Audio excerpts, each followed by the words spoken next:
Hey, I'm Abdel and you're watching a new short tutorial on how to draw eyebrows.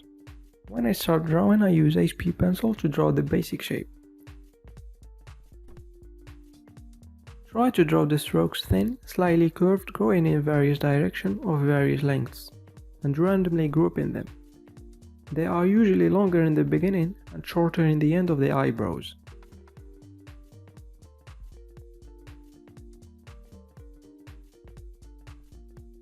I darken some of the lines with softer 2B pencil and then I blend it as well.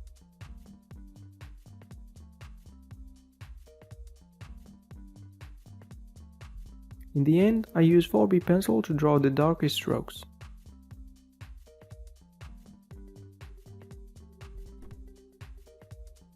I hope this video was helpful for you. Make sure to subscribe for more short tutorials.